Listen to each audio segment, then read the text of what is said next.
देवांगे लाभ। ठीक है। पवन पवन मिलत नहीं पेखियत, सलल सलल मिलत न पहचानिए। हवा विच हवा मिली तो वख वख नहीं वेखी जा सकती। सो पानी विच पानी मिलना पछाणिया नहीं जा सकता। ठीक है ना। हवा विच हवा मिल जाए तो पानी विच पानी मिल जाए, वो वखरा भी नहीं होना तो पछाणिया भी नहीं जा सकता। सो ज्योति मिले जोत होत, भिन्न भिन्न कैसे कर, भस्मत भस्म समानी कैसे जानिए। सो चानण विच चानण मिल जाए तो वख वख करके किवें वेख्या जा सकता है। तो सुहा विच सुहा मिल जाए, राख विच राख मिल जाए तो वख वख किवें कीती जा सकती है। तो कैसे पंच तत्त मेल खेल होत पिंड प्राण, तो विचरत पिंड प्राण कैसे उन्मानिए। कौन जानता है, कौन जान सकता है कि पंजां तत्तां दे मेल नाल सरीरां ते प्राणां दी रचना दा खेल किवें रचिया जाता है। कौन जानता है। ਅਤੇ ਸਰੀਰਾਂ ਦੇ ਪ੍ਰਾਣਾਂ ਤੋਂ ਵਿਛੜਨ ਦਾ ਅਨੁਮਾਨ ਕਿਵੇਂ ਲਾਇਆ ਜਾ ਸਕਦਾ। कैसे अनुमानीय तो ਉਹਦਾ ਅੰਦਾਜ਼ਾ ਕਿਵੇਂ ਲਾਇਆ ਜਾ ਸਕਦਾ। ਕਿਵੇਂ ਵਿਛੜ ਗਿਆ, ਕਿਵੇਂ ਬਣਿਆ। ਸੋ ਅਬਗਤ ਗਤ ਅਤ ਵਿਸ਼ਮ ਅਸਚਰਜਮੈ, ਸੋ ਗਿਆਨ ਧਿਆਨ ਅਗਮਿਤ कैसे ਉਹਨੂੰ ਉਰਮਾਨੀਏ। तो ਇਸੇ ਤਰ੍ਹਾਂ ਹੀ ਭਾਈ ਗੁਰਸਿੱਖ ਸੰਗਤ ਮਿਲਾਪ ਸਤਿਗੁਰੂ ਨਾਲ ਇੱਕ ਮਿਕ ਗੁਰਸਿੱਖਾਂ ਦੀ ਗਤੀ ਨਹੀਂ ਜਾਣੀ ਜਾ ਸਕਦੀ। बहुत हैरानी वाली ते आश्चर्यजनक है गल, आम बंदा नहीं समझ सकता। हाँ, शास्त्री ज्ञाना ते ध्यान समाधियां द्वारा नहीं जानी जा सकती। उसका अनुमान भी किवें हिरदे विच लियांदा जा सकता है, भाव नहीं लियांदा जा सकता। किवें लियावांगे कि बंदा वाहिगुरू नाल मिलिया, गुरु नाल मिलिया होया, ज्योति जोत मिली हुई है, ये नहीं लियांदा जा सकता। जिवें हवा नाल हवा मिल गई, पानी नाल पानी मिल गया, प्रकाश नाल प्रकाश मिल गया, लाइट नाल लाइट मिल गई। पंज तत्तां दा शरीर किवें बनिया ते विछड़दा किवें, गल्लां नहीं जाणियां जा सकदियां ना, औखियां गल्लां है, औखियां। इसे तरह गुरु साहब नाल एक मिकता दी गल नूं कोई जान नहीं सकदा। नहीं जी नहीं। तो चार कुंट सत दीप में ना नव खंड विखे, तो दह दिस देखिए न बन ग्रह जानिए। चार कुंट सत दीप में तो सतगुरु ते गुरसिखां दी संगत दे मिलाप दा तेज प्रकाश चौं कुंटां सत्तां टापूआं 9 खंडां 10 दिशां जंगल ते घर विच किते भी नहीं जानिया जा सकदा। नहीं जानिया नहीं जा सकदा। बड़ी वधिया गल कही आ भाई। ये गुरसिख दा ते सतगुरु दा मिलाप जिहड़ा है ना, ਉਹਦਾ ਕਿਵੇਂ ਹੋਇਆ ਹੈ ਮਿਲਾਪ। ਸੰਗਤ ਵਿੱਚ ਉਹਦਾ ਮਿਲਾਪ ਕਿਵੇਂ ਹੋਇਆ, ਜਾਂ ਤੇਜ ਉਹਦਾ ਪ੍ਰਕਾਸ਼ ਅੰਦਰ ਇਨਲਾਈਟਡ ਕਿਵੇਂ ਹੋਇਆ। 4 ਕੁੰਟਾਂ 7 ਟਾਪੂਆਂ 9 ਖੰਡਾਂ ਤੇ 10 ਜੰਗਲ ਘਰ ਵਿੱਚ ਕਿਤੇ ਵੀ ਨਹੀਂ ਜਾਣਿਆ ਜਾ ਸਕਦਾ। ਦਹਿ ਦਿਸ ਦੇਖੀਏ ਨ ਬਨ ਗ੍ਰਹਿ ਜਾਣੀ। लोग वेद विचार उन्मान के न देखियो सुनियो, सुरग प्याल मृत मंडल न जानियो।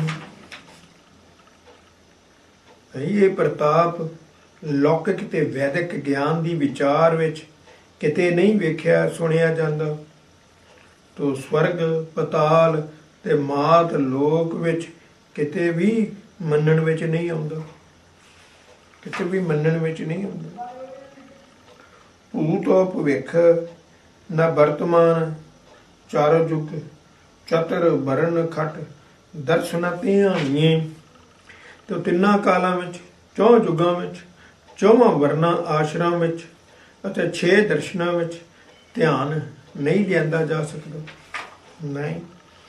तो गुरसिख संगत में लाभ को प्रताप जैसो, तो तैसो और ठोर सुनिए ना पहचानी। तो सतगुरु दे गुरसिखां दी संगत दा मिलाप दा तेज प्रताप जिहो जिहा अलौकिक ते अजीब है, ਅਕੱਥ ਹੈ ਤੇ ਇਹੋ ਜਿਹਾ ਹੋਰ ਕਿਸੇ ਥਾਂ ਤੇ ਵੀ ਨਾ ਸੁਣਿਆ ਜਾਂਦਾ ਹੈ ਤੇ ਨਾ ਵੇਖਿਆ ਜਾਂਦਾ ਹੈ। ਨਾ ਸੁਣਿਆ ਜਾਂਦਾ ਹੈ, ਨਾ ਵੇਖਿਆ ਜਾਂਦਾ ਹੈ। ਊਖ ਮੈਂ ਪਯੂਖ ਰਸ, ਰਸਨਾ ਰਹਿਤ ਹੋਏ, ਚੰਦਨ ਸੁਬਾਸ ਤਾਸ, ਨਾਸਕਾ ਨਾ ਹੋਤ ਹੈ। ਕਹਿੰਦਾ ਗੰਨੇ ਵਿੱਚ ਅੰਮ੍ਰਿਤ ਵਾਂਗ ਰਸ ਹੁੰਦਾ ਹੈ, ਪਰ ਉਹ ਆਪ ਰਸ ਲੈਣ ਵਾਲੀ ਜੀਭ ਤੋਂ ਬਿਨਾਂ ਹੁੰਦਾ, ਪਰ ਉਹ ਆਪ ਰਸ ਲੈਣ ਵਾਲੀ ਜੀਭ ਤੋਂ ਬਿਨਾਂ ਹੁੰਦਾ ਹੈ। ਸੋ ਚੰਦਨ ਵਿੱਚ ਸੁਗੰਧੀ ਹੁੰਦੀ ਹੈ, ਪਰ ਸੁਗੰਧੀ ਮਾਣਨ ਵਾਲੀਆਂ ਉਸ ਦੀਆਂ ਆਪਣੀਆਂ ਨਾਸਾਂ ਨਹੀਂ ਹੁੰਦੀਆਂ, ਨੱਕ ਨਹੀਂ ਹੁੰਦਾ ਉਦੋਂ। ਗੰਨਾ ਆਪ ਸਵਾਦ ਨਹੀਂ ਮੰਨਦਾ, ਆਪਣਾ ਸਵਾਦ ਆਪ ਨਹੀਂ ਮੰਨਦਾ। ਨਾਦ ਬਾਦ ਸੁਰਤ ਵਿਹੂਨ, ਵਿਸਮਾਦਗਤ ਬਬਿਦ, ਵਰਨ ਬਿਨ ਦ੍ਰਿਸ਼ਟ ਸੋ ਜੋਤ ਹੈ। ਤੋ ਸੰਗੀਤਕ ਸਾਜ਼ ਅਸਤਰਜਲਾ ਲਿਆਉਣ ਵਾਲੀ ਧੁਨੀ ਹੁੰਦੀ ਹੈ, ਪਰ ਉਹ ਆਪ ਧੁਨੀ ਸੁਣਨ ਵਾਲੇ ਕੰਨਾਂ ਤੋਂ ਬਿਨਾਂ ਹੁੰਦੇ। ਤੋ ਅੱਖਾਂ ਨੂੰ ਮੋਹਣ ਵਾਲੇ ਅਨੇਕਾਂ ਤਰ੍ਹਾਂ ਦੇ ਸੁੰਦਰ ਜੋਤੀ ਵਾਲੇ ਰੂਪ ਰੰਗ ਹੁੰਦੇ ਹਨ, ਪਰ ਉਹ ਆਪ ਸੁੰਦਰਤਾ ਨੂੰ ਵੇਖਣ ਵਾਲੀਆਂ ਅੱਖਾਂ ਤੋਂ ਬਿਨਾਂ ਹੁੰਦੇ ਹਨ। ਪਰਸ ਪਰਸ ਨ ਸਪਰਸ ਉਸਨ ਸੀਤ, ਸੋ ਕਰ ਚਰਨ ਹੀਣ,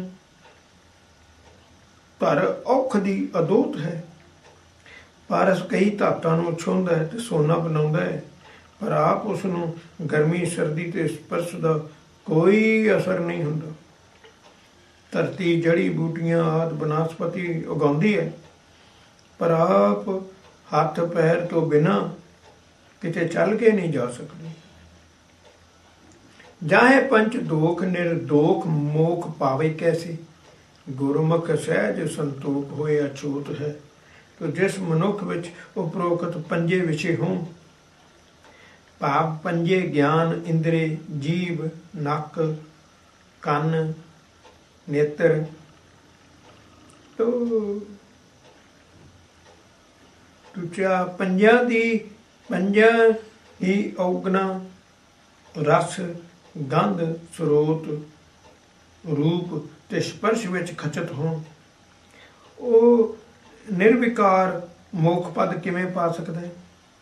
ਤੋ ਕੇਵਲ ਸਤਿਗੁਰੂ ਦੇ ਆਗਿਆਕਾਰੀ ਗੁਰਮੁਖ ਜਨ ਹੀ ਸਹਿਜ ਸੰਤੋਖ ਵਿੱਚ ਰਹਿ ਕੇ ਇਹਨਾਂ ਪੰਜਾਂ ਇੰਦਰੀਆਂ ਤੇ ਵਿਕਾਰਾਂ ਦੇ ਰਸਾਂ ਤੋਂ ਬਚੇ ਹੁੰਦੇ ਹਨ। ਮਤਲਬ ਦੱਸਿਆ ਹੈ, ਜਹ ਪੰਜ ਦੋਖ ਨਿਰਦੋਖ ਮੋਖ ਪਾਵੇ ਕੈਸੇ।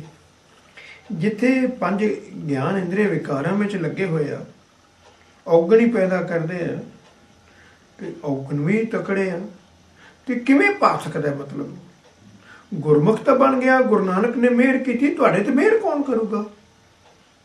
ਤੁਹਾਡੇ ਤੇ ਮਿਹਰ ਕੌਣ ਕਰੂਗਾ? ਤੋ ਨੇਫਲ ਜੇਬਾ ਹੈ ਸ਼ਬਦ ਸੁਆਦਹੀਨ, ਤੇ ਨੇਫਲ ਸੁਰਤ ਨਾ ਅਨਹਦ ਨਾਦ ਹੈ। ਗੁਰੂ ਸ਼ਬਦ ਵਾਹਿਗੁਰੂ ਸਿਮਰਨ ਦੇ ਸਵਾਦ ਤੋਂ ਸਖਣੀ ਅੰਮ੍ਰਿਤ ਰਸ ਨਹੀਂ ਆਇਆ, ਜੇ ਸਵਾਦ ਤੋਂ ਸਖਣੀ ਜੀਵ ਵਿਅਰਥ ਹੈ, ਅਤੇ ਨਾਮ ਸਿਮਰਨ ਦੀ ਅਨਹਦ ਧੁਨੀ ਦੀ ਸੁਣਨ ਤੋਂ ਇਹਨੇ ਕੰਨ ਫਜ਼ੂਲ ਹਨ। ਅੰਦਰ ਕੰਨਾਂ ਵਿੱਚ ਵਾਹਿਗੁਰੂ ਨਾਮ ਸਿਮਰਨ ਦੀ ਧੁਨੀ ਨਹੀਂ ਸੁਣੀ, ਤੋ ਕੰਨ ਵਿਚਾਰਾ ਐਵੇਂ ਹੀ ਫਜ਼ੂਲ ਹੀ ਹੈ। ਤੋ ਨੇਫਲ ਦ੍ਰਿਸ਼ ਨਾ ਆਪਾ ਆਪ ਦੇਖੀਏ। ਭਾਈ ਅੱਖਾਂ ਨਕਮੀਆਂ ਹਨ, ਜਿਨ੍ਹਾਂ ਨੇ ਆਪਣੇ ਨਿਜ ਸਰੂਪ ਨੂੰ ਨਹੀਂ ਦੇਖਿਆ ਕਿ ਮੈਂ ਕੌਣ, ਮੈਂ ਵਾਹਿਗੁਰੂ ਦਾ ਪੁੱਤਰ ਵਾਹਿਗੁਰੂ। ਨੇਫਲ ਸੁਆਸ ਨਹੀਂ ਬਾਸ ਪਰਮਾਦ ਹੈ। ਤੇ ਨੇਫਲ ਜੇ ਅੰਮ੍ਰਿਤ ਰਸ ਦਾ ਸਵਾਦ ਹੀ ਨਹੀਂ ਆਇਆ, ਭਾਈ ਉਹ ਜਿਨ੍ਹਾਂ ਵਿੱਚ ਵਾਹਿਗੁਰੂ ਨਾਮ ਦੀ ਸੁਗੰਧੀ ਨਹੀਂ। ਤੋ ਨੇਫਲ ਸੁਆਸ ਸਾ ਨਹੀਂ ਬਾਸ ਪਰਮਾਦ ਹੈ। ਕਿਆ ਉੱਚੀਆਂ ਗੱਲਾਂ ਕਹੀਆਂ। ਉਹ ਸਵਾਸ ਬਿਰਥੇ ਹਨ ਜਿਨ੍ਹਾਂ ਵਿੱਚ ਵਾਹਿਗੁਰੂ ਨਾਮ ਦੀ ਸੁਗੰਧੀ ਨਹੀਂ ਹੈਗੀ।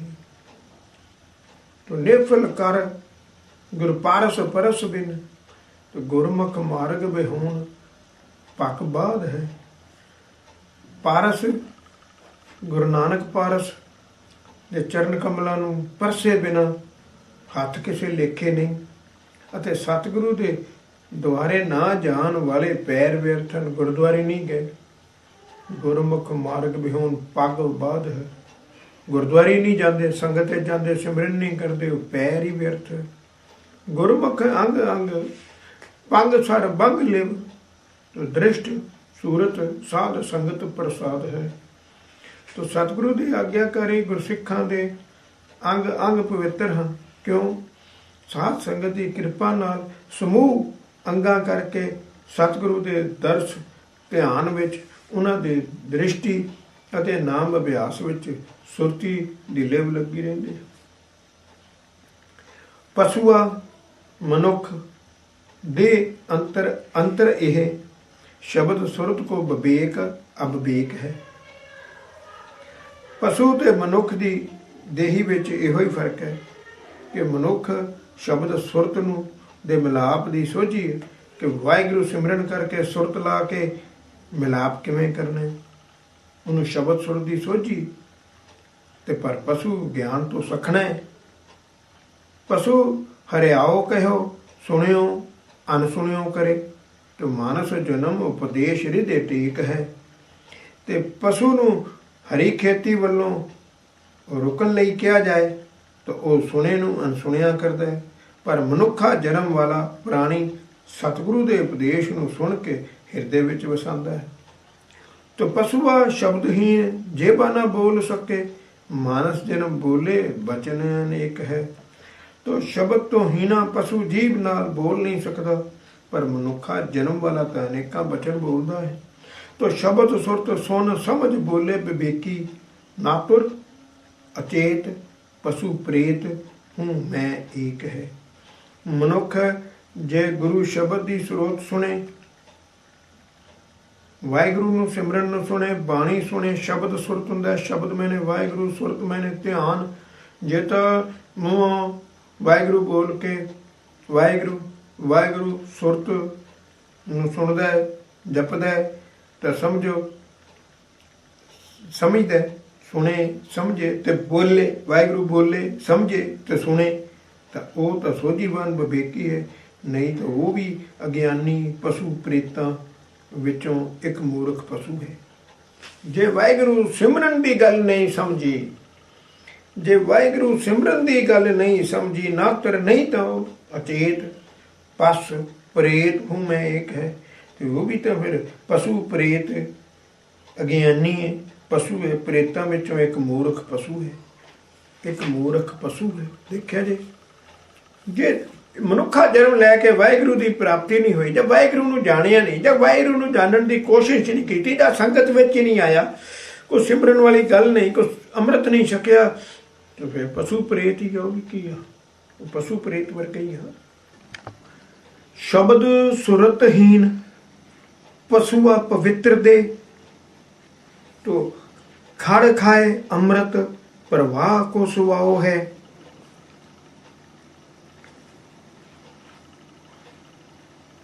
शब्द की सोझी तो हीणे मनुख नालों पशु का शरीर पवित्र है।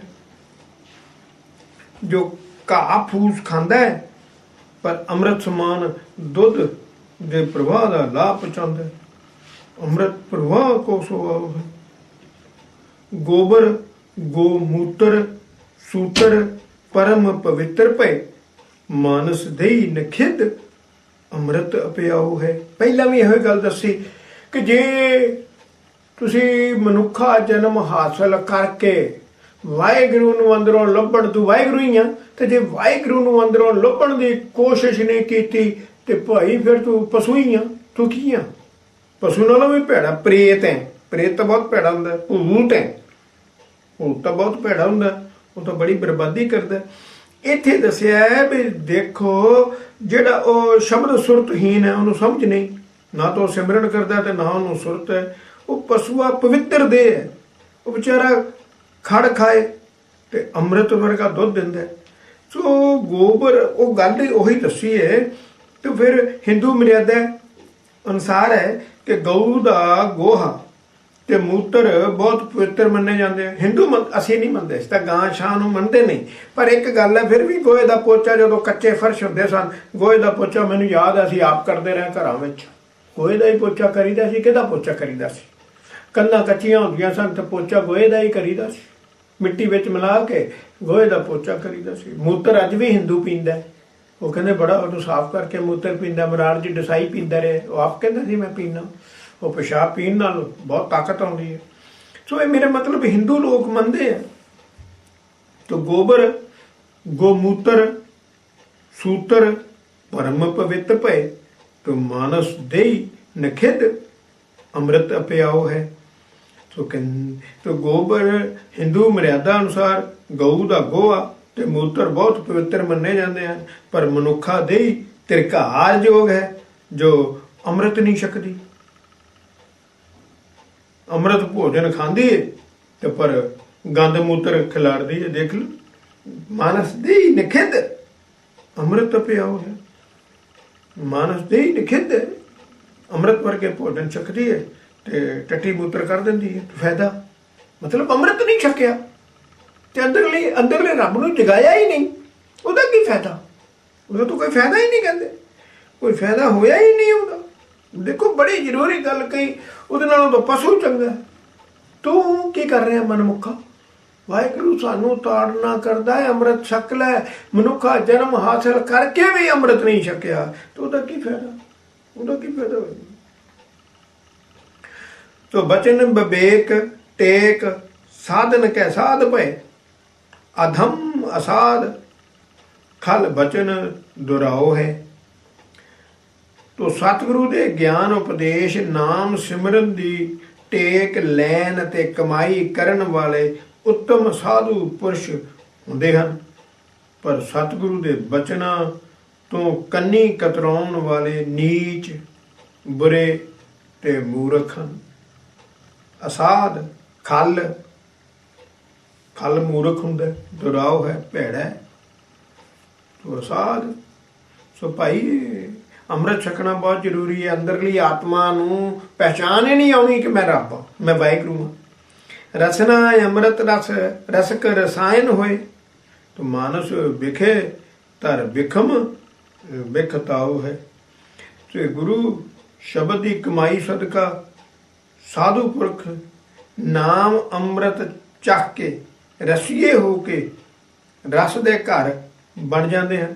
ਰਸ ਦੇ ਰਸਾਇਣ, ਰਸਾਂ ਦਾ ਘਰ, ਰਸਾਇਣ ਰਸਾਂ ਦੇ ਘਰ ਬਣ ਜਾਂਦੇ ਹਨ, ਹੋਰਨਾਂ ਨੂੰ ਵੀ ਵਰਸਦੇ ਹਨ। ਪਰ ਗੁਰੂ ਸ਼ਬਦ ਤੋਂ ਹੀਣੇ ਮਾਇਆ ਧਾਰੀ ਮਨਮੁਖ ਜਿਹੜਾ ਅੰਮ੍ਰਿਤ ਨਹੀਂ ਛਕਿਆ, ਉਹ ਮਨੁੱਖ ਜ਼ਹਿਰੀ ਸੱਪ ਵਾਂਗ ਡਰਾਉਣੇ ਤੇ ਜ਼ਹਿਰ ਵਾਲੇ ਹੁੰਦੇ ਹਨ। ਦੇਖਿਆ ਜੇ ਇੱਕੋ ਹੀ ਗੱਲ ਹੈ, ਉਹ ਜ਼ਹਿਰੀ ਸੱਪ ਹੀ ਆ ਬਸ। ਵਾਹਿਗੁਰੂ ਵੀ ਕਹਿੰਦਾ ਨਾ, ਗੁਰਮੰਤਰਹੀਨਸ ਜੋ ਪ੍ਰਾਣੀ ਤ੍ਰਿੰਗ ਜਨਮ ਭ੍ਰਿਸ਼ਟਨੈ, ਕੂਕਰੇ ਸੂਕਰੇ ਕਦਰਪੈ ਸਰਪਨੇ ਕਾਕੇ ਤੁਲਕਲੇ। ਜਿਨ੍ਹਾਂ ਨੇ ਅੰਮ੍ਰਿਤ ਨਹੀਂ ਛਕਾ, ਉਹਨਾਂ ਦੀਆਂ ਆਦਤਾਂ ਕੁੱਤੇ ਵਰਗੀਆਂ, ਸੂਰ ਵਰਗੀਆਂ, ਸੱਪ ਵਰਗੀਆਂ, ਖੋਤੇ ਵਰਗੀਆਂ, ਕਾਂ ਵਰਗੀਆਂ ਹੋਣਗੀਆਂ। ਇੱਥੇ ਵੀ ਇਹੋ ਗੱਲ ਕਹੀ ਹੈ, ਜੇ ਰਸਨਾ ਅੰਮ੍ਰਿਤ ਰਸ ਰਸਕ ਰਸਾਇਣ ਹੋਏ, ਉਹ ਤਾਂ ਰਸਾਂ ਦਾ ਘਰ ਬਣ ਗਿਆ ਅੰਮ੍ਰਿਤ ਛਕ ਕੇ, ਅੰਮ੍ਰਿਤ ਰਸ ਲੈ ਕੇ। ਤੇ ਜਿਹਨੇ ਉਹ ਛਕੇ ਨਹੀਂ, ਮਾਨਸ ਵਿਖੇ ਧਰ ਬਿਖਮ ਬਿਖ ਤਾਉ ਹੈ, ਉਹ ਤਾਂ ਜ਼ਹਿਰੀਲੇ ਸੱਪ ਵਰਗੇ ਭਈ, ਬਿਖ ਸੱਪ ਵਰਗੇ। ਧਰ ਵਿਊ ਜ਼ਹਿਰ, तो ਧਾਰਨ ਵਾਲਾ ਸੱਪ, ਬਿਖਮ ਡਰਾਉਣਾ, ਬਿਖਤਾਓ ਜ਼ਹਿਰ ਦੇ ਜੋਸ਼ ਵਾਲੇ, ਜ਼ਹਿਰੀਲੇ ਜ਼ਹਿਰ ਵਾਲਾ। ਜ਼ਹਿਰੀਲੇ ਕਿਸੇ ਵੇਲੇ ਵੀ ਡੰਗੇਗਾ ਸਾਰਿਆਂ ਨੂੰ, ਤੇ ਅੱਜ ਸਾਰਿਆਂ ਨੂੰ ਅੱਜ ਸਮਾਂ ਹੀ ਆ ਗਿਆ, ਹਰ ਬੰਦਾ ਬੰਦੇ ਨੂੰ ਡੰਗ ਰਿਹਾ। ਸੱਪ ਨਾਲੋਂ ਜ਼ਿਆਦਾ ਜ਼ਹਿਰੀਲਾ ਬੰਦਾ ਬੰਦੇ ਨੂੰ ਡੰਗ ਰਿਹਾ। ਪਸ਼ੂ ਖੜ ਖਾਤ ਖਲ ਸ਼ਬਦ ਸੁਰਤਹੀਨ, ਮੋਨ ਕੋ ਮਹਾਤਮ ਹੈ ਅੰਮ੍ਰਿਤ ਪ੍ਰਵਾਹ ਜੀ। ਪਸ਼ੂ ਘਾਹ ਫੂਸ ਖਾਂਦਾ ਹੈ ਕਿ ਉਹ ਸ਼ਬਦ ਦੀ ਸੋਝੀ ਤੋਂ ਹੀਣਾ ਹੈ। ਠੀਕ ਹੈ, ਉਹਨੂੰ ਗੱਲ ਸਮਝ ਨਹੀਂ ਆਉਂਦੀ, ਠੀਕ ਹੈ, ਪਰ ਨਾ ਬੋਲਣ ਸਕਣ ਦੇ ਫਲ ਵਜੋਂ ਅੰਮ੍ਰਿਤ ਦੁੱਧ ਦਾ ਪ੍ਰਵਾਹ ਚਲਾਉਂਦਾ ਹੈ। ਅੰਮ੍ਰਿਤ ਦੁੱਧ ਅੰਮ੍ਰਿਤ ਹੈ, ਉਹਦਾ ਪ੍ਰਵਾਹ ਚਲਾਉਂਦਾ। ਦੇਖੋ ਬੋਲਦਾ ਨਹੀਂ, ਦੁੱਧ ਦਿੰਦਾ। ਨਾਨਾ ਮਿਸ਼ਟਾਨ ਖਾਨ ਪਾਨ ਮਾਨਸ ਮੁਖ, ਰਸਨ ਰਸੀਲੀ ਹੋਏ सोई भली ताए जी। कहता मनुख मूँह विचली रसना नाल भावें भांत भांत दे मिठे भोजन खांदा पींदा है, पर जे ਉਹ रसना नाल ਅੰਮ੍ਰਿਤ रस नहीं नाल रसीली नहीं होई, पर जे ਉਹ ਉਸ ਦੀ ਰਸਨਾ नाम ਅੰਮ੍ਰਿਤ रस नाल रसीली होई है, ਤਾਂ ਹੀ ਉਹ ਭਲੀ ਭਾਂਤ ਸ਼ੋਭਨੀ ਹੋ ਸਕਦੀ ਹੈ। ਤੇ ਜੇ ਰਸੀਲੀ ਨਹੀਂ ਹੋਈ, ਜੇ ਰਸੀਲੀ ਨਹੀਂ ਹੋਈ। बचन बबेक टेक मानस जन्म फल, तो बचन बेहूण पस पर मित आए जी। सतगुरु दे ज्ञान नाम सिमरन दी टेक लैनी ही मनुखा जन्म का प्रयोजन है, मनुखा जन्म का मनोरथ है। बचन बबेक टेक मानस जन्म फल ਉਹਦਾ मनोरथ है। तो बचन बेहूण पस पर मित आए जी। ਤੇ ਜੇ ਸਤਿਗੁਰੂ ਦਾ ਉਪਦੇਸ਼ ਗ੍ਰਹਿਣ ਹੀ ਨਹੀਂ ਕੀਤਾ, ਅੰਮ੍ਰਿਤ ਹੀ ਨਹੀਂ ਛਕਿਆ, ਉਹ ਮਨੁੱਖ ਪਰਲੇ ਦਰਜੇ ਦਾ ਪਸ਼ੂ ਹੈ। ਪਰਮਿਤ ਪਰਲੇ ਦਰਜੇ ਦਾ ਉਹਦਾ ਅੰਦਾਜ਼ਾ ਕਿੰਨਾ ਕੁ ਮੂਰਖ ਹੋਏਗਾ, ਉਹਦਾ ਅੰਦਾਜ਼ਾ ਨਹੀਂ ਲਾਇਆ ਜਾ ਸਕਦਾ। ਕਿੰਨਾ ਕੁ ਮੂਰਖ ਹੋਏਗਾ ਉਹ ਜਿਹਨੇ ਅੰਮ੍ਰਿਤ ਨਹੀਂ ਛਕਿਆ, ਉਹ ਕਿੰਨਾ ਕੁ ਮੂਰਖ ਹੋਏਗਾ, ਉਹਦਾ ਅੰਦਾਜ਼ਾ ਨਹੀਂ ਲਾਇਆ ਜਾ ਸਕਦਾ। ਮਾਨਸ ਜਨਮ ਗਤ ਬਚਨ ਬਵੇਕਹੀਨ, ਵਿਖ ਧਰ ਬਿਖਮ ਚਕਤ ਚਿਤ ਚਾਹੇ ਜੀ। ਤੇ ਜੋ ਸਤਿਗੁਰੂ ਦੇ ਗਿਆਨ ਉਪਦੇਸ਼ ਤੋਂ ਹੀਣਾ ਮਾਇਕ ਬਿਲਾਖਾਂ ਕਾਰਨ ਚਿਤੋਂ ਪਰੇਸ਼ਾਨ ਰਹਿੰਦਾ ਹੈ, ਤੇ ਉਸ ਮਨੁੱਖ ਦੀ ਦਸ਼ਾ ਭਿਆਨਕ ਜ਼ਹਿਰੀਲੇ ਸੱਪ ਵਰਗੀ ਹੈ। ਜੋ ਸਤਿਗੁਰੂ ਦੇ ਗਿਆਨ ਉਪਦੇਸ਼ ਤੋਂ ਹੀਣਾ, ਅੰਮ੍ਰਿਤ ਨਹੀਂ ਛਕਿਆ, ਬਾਣੀ ਨਹੀਂ ਵਿਚਾਰੀ, ਗੁਰਦੁਆਰੇ ਨਹੀਂ ਆਇਆ, ਸੰਗਤ ਸੇਵਾ ਨਹੀਂ ਕੀਤੀ, ਤੇ ਮਾਇਕ ਭੁਲਾਖਾਂ ਕਾਰਨ ਮਾਇਆ ਹੀ ਕਮਾਈ ਜਾਂਦਾ ਹੈ, ਮਾਇਆ ਹੀ ਕਮਾਈ ਜਾਂਦਾ ਹੈ, ਮਾਇਆ ਹੀ ਕਮਾਈ ਜਾਂਦਾ ਹੈ, ਤੇ ਚਿੱਤੋਂ ਪਰੇਸ਼ਾਨ ਰਹਿੰਦਾ ਹੈ। ਉਹ ਮਨੁੱਖ ਦੀ ਦਸ਼ਾ ਭਿਆਨਕ ਜ਼ਹਿਰੀਲੇ ਸੱਪ ਜਿਹੀ ਹੈ, ਸੱਪ ਹੀ ਹੈ। ਮਾਇਆ ਦਾ ਸੱਪ ਨਾਲ ਬਹੁਤ ਪਿਆਰ ਹੈ ਨਾ, ਮਾਇਆ ਸੱਪ ਦਾ ਮਾਇਆ ਨਾਲ ਬਹੁਤ ਪਿਆਰ ਹੈ ਨਾ, ਇਸੇ ਕਰਕੇ ਕਿਹਾ ਤੇਰਾ ਮਾਇਆ ਨਾਲ ਹੀ ਪਿਆਰ ਹੈ, ਹੋਰ ਕੋਈ ਕੰਮ ਨਹੀਂ ਕੀਤਾ, ਤੂੰ ਸੱਪ ਹੀ ਹੈ। ਦਰਸ ਧਿਆਨ ਬਿਰਹਾ ਬੇਆਪੇ ਦ੍ਰਿਗਨ ਹੋਏ, ਬਿਰਹਾ ਬੇਆਪੇ ਦ੍ਰਿਗਨ ਹੋਏ ਅੱਖੀਆਂ ਨੂੰ, ਤੋ ਸਰਵਨ ਬਿਰਹੋਂ ਬੇਆਪੇ ਮਦਰ ਬਚਨ ਕਹਿ। ਤੇ ਜਿਵੇਂ ਵਿਛੜੀ ਇਸਤਰੀ ਦੀਆਂ ਅੱਖਾਂ ਨੂੰ ਪਤੀ ਦੇ ਦਰਸ਼ਨਾਂ ਦੇ ਧਿਆਨ ਦਾ ਵਿਛੋੜਾ ਪੀੜਿਤ ਕਰਦਾ ਹੈ, ਅਤੇ ਕੰਨਾਂ ਨੂੰ ਪਤੀ ਦੇ ਮਿੱਠੇ ਬਚਨ ਸੁਣਨ ਦਾ ਵਿਛੋੜਾ ਸਤਾਉਂਦਾ ਹੈ, ਇਉਂ ਹੀ ਸਤਿਗੁਰੂ ਤੋਂ ਵਿਛੜੇ ਸਿੱਖ ਦੀਆਂ ਅੱਖਾਂ ਸਤਿਗੁਰੂ ਦੇ ਦਰਸ਼ਨਾਂ ਲਈ ਅਤੇ ਕੰਨ ਸਤਿਗੁਰੂ ਦੇ ਮਿੱਠੇ ਬਚਨਾਂ ਲਈ ਤੜਫਦੇ ਹਨ। ਸੰਗਮ ਸਮਾਗਮ ਬਿਰਹੋਂ ਬਿਆਪੇ ਜੇ ਬਾਕੈ, तो पारस परस अंक माल की रचन कै। जिवें विजोगन पत्नी दी जीभा नूं मिलाप समागम समय बचन विलास करन दा विछोड़ा दुखी करदा है, अते छाती नूं पति पारस दे परसन दा विछोड़ा सताउंदा है। इवें ही सतगुरु तो विछड़े सिख दी रसना सतगुरु ਦੇ ਮਿਲਾਪ ਹੋਣ ਸਮੇਂ ਬਚਨ ਵਿਲਾਸ ਕਰਨ ਨੂੰ ਤਰਸਦੀ ਹੈ, ਅਤੇ ਸੀਨਾ ਸਤਿਗੁਰੂ ਪਾਰਸ ਨੂੰ ਪਰਸਨ ਲਈ ਬੇਬਲ ਹੁੰਦਾ ਹੈ। ਤੋ ਸੇਜਾ ਗਮਨ ਬਿਰਹਾ ਬਿਆਪੇ ਚਰਨ ਹੋਏ, ਪ੍ਰੇਮ ਰਸ ਬਿਰਹ ਸਰਬੰਗ ਹੋਏ ਸਚਨ ਕਹਿ। ਜਿਵੇਂ ਵਿਜੋਗਨ ਇਸਤਰੀ ਦੇ ਪੈਰਾਂ ਨੂੰ ਪਤੀ ਦੀ ਸੇਜਾ ਤੇ ਚੱਲ ਕੇ ਜਾਣ ਲਈ ਵਿਛੋੜਾ ਦੁਖਤ ਕਰ ਰਿਹਾ ਹੁੰਦਾ ਹੈ, ਅਤੇ ਪ੍ਰੇਮ ਰਸ ਦਾ ਵਿਛੋੜਾ ਸਾਰੇ ਅੰਗਾਂ ਵਿੱਚ ਵਿਆਪ ਰਿਹਾ ਹੁੰਦਾ ਹੈ। ਇਸੇ ਤਰ੍ਹਾਂ ਸਤਿਗੁਰੂ ਦੇ ਵਿਛੋੜੇ ਸਿੱਖ ਦੇ ਪੈਰ ਸਤਿਗੁਰੂ ਦੇ ਮਿਲਾਪ ਲਈ ਧਾਈ ਕਰਨ ਲਈ ਤਰਲੇ ਲੈਂਦੇ ਹਨ, ਅਤੇ ਸਰੀਰ ਦਾ ਅੰਗ ਅੰਗ ਪ੍ਰੇਮ ਰਸ ਦੀ ਪ੍ਰਾਪਤੀ ਲਈ ਤਰਲੇ ਮੱਛੀ ਹੋ ਰਿਹਾ ਹੈ।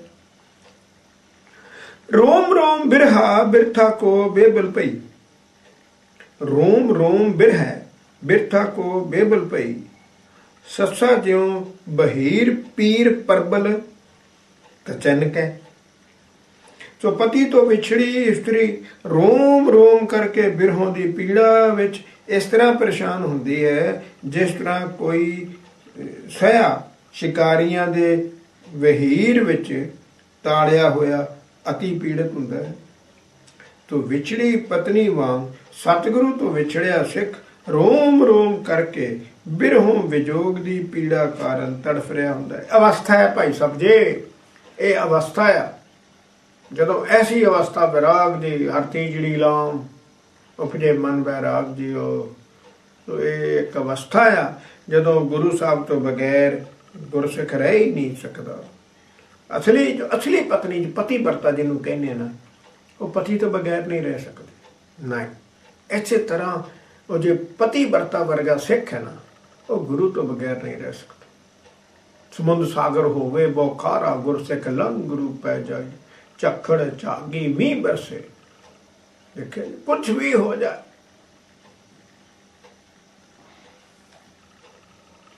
ਤੋ ਗੁਰੂ ਨੇ ਗੁਰਸਿੱਖ ਨੇ ਗੁਰੂ ਕੋਲ ਜਾਣਾ। ਇਹ ਅਵਸਥਾ ਆ। ਅਸੀਂ ਤਾਂ ਮੀਂਹ ਪੈਣ ਲੱਗ ਪਏ, ਘਰੋਂ ਬਾਹਰ ਨਹੀਂ ਨਿਕਲਦੇ। ਝੱਖੜ ਯਾਰ ਜੇ ਹਵਾ ਚੱਲ ਰਹੀ ਹੈ ਤਾਂ ਰਹਿਣ ਦਿੰਦੇ। ਅਵਸਥਾ ਆ। ਕਿੰਚਿਤ ਜਿਹਦੇ ਦਸਮ ਦੁਆਰ ਖੁੱਲ ਗਏ ਉਹ ਨਹੀਂ ਰਹਿ ਸਕਦੇ। ਤੋ ਕਿੰਚਿਤ ਕਠਾ ਕਿਰਪਾ बदन अनूप रूप अत आश्चर्य में नायका कहाई है। सतगुरु दी रत्ता जिन्नी मेरे गुरु नानक दी रत्ता जिन्नी मेर भरी तकनी नाल गुरसिख जीव इस्त्री दे चेहरे ते अति सुंदर रूप आ जाता है, जो कई अति आश्चर्य रूप वाली नायका होने का मान प्राप्त करती। गुरु साहब मेहर कर देन ना तो नहार बदल जाती है। मेहर कर देन शक्ल बदल जाती। क्यों? सुरती लग जानी। सुरती लग गई, अंदर प्रकाश हो जाना, अंदर प्रकाश हो जाना, चेहरा बदल जाना। लोचन की पुत्री में तनक तारका श्याम, ताको प्रतिबिंब तिल बनता बनाई है। तो गुरसिख जीव इस्त्री वल मेहर दी नजर करने वाले गुरु नानक दे नेत्र दी पुतली विच जो निक्की जी काली बीरी धीरी है, उसका परतो परछावां जीव इस्त्री दे मुखड़े ते पैन नाल ओ तिल समान छबी दिंदा है, ते उस तिल दी शोभा ने जीव इस्त्री सुंदर वोटी बना रही है। लोचन की लोचन अखां दी पुत्री ओ विच पुतली मैं तनक तारका श्याम, ताके प्रतिबिंब तिल बनता बनाई। मतलब एक गल आम बंदा किवें समझे? गुरु साहब दा दस्या मेरा गुरु नानक अख दी पुतली थोड़ी जी देख भी लवे ना, देख भी लवे ते तां भी जीव इस्त्री तर गई। देख भी लवे तां भी जीव इस्त्री तर गई, सुंदर बन गई, सुंदर जीवन वाली बन गई, पवित्र जीवन वाली बन गई। कोटन कुटान छब तिल छिपत छा, सो कोटन कुटान सोभ लोभ ललचाई है। बड़ी कई बारी तो बहुत वधिया ते डूंघियां गल्लां जिहड़ा कि आम बंदा समझ नहीं सकता। छा हुंदा परछावां, छप हुंदी है सुंदरता। सो भाई दुनिया भर दियां करोड़ां सुंदरता उस तिल दे परछावें विच लुक जांदियां हन अते करोड़ां शोभा उस तिल दी शोभा नूं ललचांदियां हन। किहड़ी तिल दी शोभा? कोटन कटान छब तिल छिपत जाए, जिहड़ी गुरु पातशाह ने प्यार दी निगाह नाल मेहर कीती है जीव इस्त्री ते। उस मेहर दे बराबर और कोई चीज नहीं, करोड़ां चीज़ां छुप जांदियां। सो कोट ब्रह्मंड के नायकी नायका पई, तिल के तिलक सर्ब नायका मिटाई है। तिल के तिलक बड़े मात पा जाती है। कहते सतगुरु गुरु नानक दी कृपा दृष्टि वाले चेहरे दे परछावें कारण, चेहरे दे परछावें कारण तिल समान जो शोभा सिख जीव इस्त्री नूं प्रदान हुंदी है, ओ सदका उस सदका वो करोड़ां ब्रह्मंड दे मालक प्रभु दी नायका दसी जाती है, बन जानी सुरती लग जानी। उस तिल रूप तिलक दी शोभा दे कारण वो होर सब जगियासू इस्त्रियां नूं मात पा दिंदी है। भाव कोई उसकी बराबरी नहीं कर सकती, ना उन्होंने मेहर हो गई है। सुपन चरित्र चित्र बानक बने बचित्र, पावन पवित्र मित्र आज मोरे आए हैं। चरित्र कौतक, बानक बनावट सज धज, बचित्र अजीब आश्चर्य अद्भुत, पावन पवित्र करने वाला। तो आप पवित्र ते होरनां नूं पवित्र करने वाले मित्र गुरु नानक जी, मित्र सतगुरु। आप पवित्र पावन पवित्र, आप पवित्र ते होरनां नूं पवित्र करने वाले मेरे मित्र गुरु नानक। अज बड़ी आश्चर्य सज धज नाल बड़ी आश्चर्यता है, सुपने दे कौतक ते चित्र विच मेरे पास आए। मेरे सुपन चरित्र चित्र बानक बने बचित्र, बड़ी सज धज के पावन पवित्र मित्र आज मोरे आए हैं। परम दयाल लाल लोचन विशाल मुख, बचन रसाल मद मद रस पे आए हैं। तो प्यारे लाल हुंदा प्यारा, लोचन हुंदे नेत्र, विशाल हुंदा विशाल, रसाल हुंदा रस भरे रसीले, मद शहद मिठा रस, मधुर मिठे। सो प्यारे प्रीतम लाल जी, लाल प्यारा, प्यारे प्रीतम लाल जी बहुत ही दयालु रूप विच विशाल नेत्रां ते मुख दे अजिहे मिठे बचनां वाले हन, मानो शहद दे मिठे अमृत रस प्यारे हैं। सोबत सहजासन बिलासन दयांग कमाल, प्रेम रस विषम होए सहज समाए हैं। मेरे हृदय रूपी सेजा दे आसन ते सुभायमान होए ते मैनू आनंद बिलास बख्शिया। सुभायमान होए मीन आई एम एनलाइटेड, प्रकाश हो गया, शरीर नहीं होए, शरीर की तो गल ही कोई नहीं।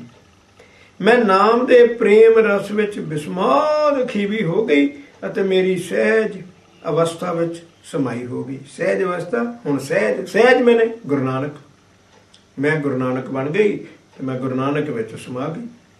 चातरक शब्द सुन अखियां उगड़ गई, भई जल मीन गत बिरह जगाए हैं। तो सुपने दे कौतक विच रंग मानदी नूं पपीहे दी आवाज़ सुन के अखियां खुल गई, भाव जाग खुल गई, सुपना टुट गया। प्रेम रस मानण वाला वो अनुपम कौतक जांदा रहा। फिर बिरहों विजोग जाग उठिया, फिर जिस कारण मेरी तड़फनी जल तो विछड़ी मच्छी वांग हो गई। मतलब मिलाप तो बाद दी अवस्था भी माड़ी आ। तो चातरक शब्द सुन अखियां उगर गई, भई जल मीन गत बिरह जगाए। तो मैं उस तो बाद तड़फा, मैनू वही मिलाप फिर हो गई। तो देख बे को दृष्ट ना दर्श दिखाए बे को, तो कैसे प्रिय दर्शन देखिए दिखाइए। बड़ा बहुत डंगाई दियां गल्लां। कदे तो कोई कवित पढ़ता नहीं, कोई कवित पढ़ के राजी नहीं, कोई कवित की एग्जाम्पल नहीं दिंदा।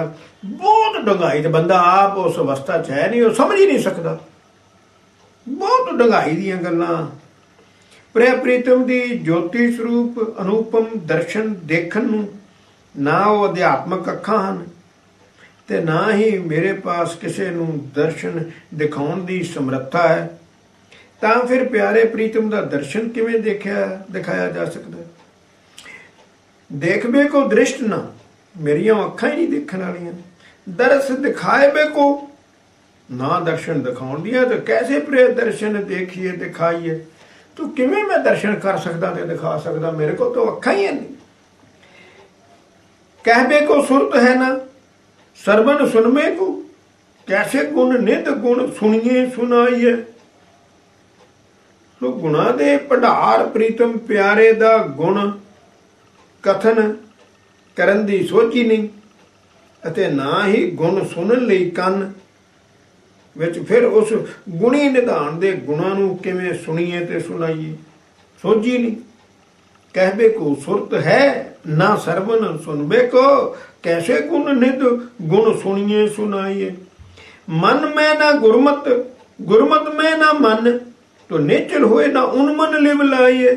तो मन में ना वही गल कर देती ना, जद ज्ञान ही नहीं तो गल्लां किवें करांगा। ਉਹੀ मैं हुणे कह रहा थी कि कोई कवित दी एग्जाम्पल नहीं दिंदा सवैयां दी। क्यों कि आप ਉਹਨੂੰ पता ही नहीं इस गल दा, ते ਉਹ सवैया ही आ गया। तो मन विच ना तो सतगुरु की सिक्ख्या वसदी है ते ना ही मन गुरु उपदेश विच जुड़दा है। भाव गुरु शब्द विच श्वास श्वास सिमरदा ही नहीं, वाहिगुरू वाहिगुरू करन विच मन जुड़दा ही नहीं, जुड़दा ही नहीं। ना बाणी विच जुड़दा ते मन गुरु शब्द विच अडोल नहीं हुंदा। तां फिर किवें उच्ची आत्मक अवस्था विच लिव लाई जा सकदी है। उन्मन लिव लाइए, तो किवें गल है। मन में ना गुरमत, मन में तो गुरमत है नहीं, तो गुरमत में ना मन, तो गुरु की मत में मन नहीं टिकता। वाहिगुरू करन बैठा मेरा मन नहीं टिकता। फिर निचल होए ना उन्मन लिव लाइए, तो मैं किवें सुरती ला के मस्त हो सकता। नहीं, मैं नहीं हो सकता। इसे करके कोई एग्जाम्पल नहीं देता। बहुत वधिया गल कही है। तो अंग अंग भंग रंग रूप कुल हीन दीन, कैसे बहु नायकी नायका कहाई है। कहना मेरा अंग अंग टुट रहा है, क्योंकि मैं निमाणी दा ना कोई रूप है ना रंग है, अते ना ही उच्ची कुल है। तां फिर बहुतियां जीव इस्त्रियां दे मालक प्रभु दी किवें नायका सदवा सकदी हैं। नहीं, मतलब इत्थे की दस्सिया देखो, जद मैं दर्शन कीते ही नहीं, ना मेरियां अखां दर्शन वालियां, तो मैं दर्शन किवें ना दर्शन करवा सकदा। तो कैसे प्रिय दर्शन देखिए, तो किवें दर्शन करके ते करवा सकदा, मेरी अखां ही नहीं हो।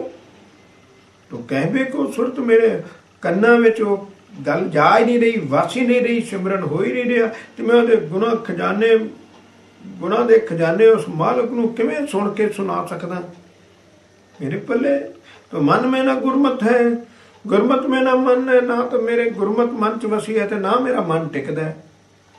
तो मैं किवें कह सकदा कि इदां मन टिक के सुरत लग जाती ते आनंद आउंदा है। इसे करके तो दसने ये गल्लां बड़ियां नोट करन वालियां।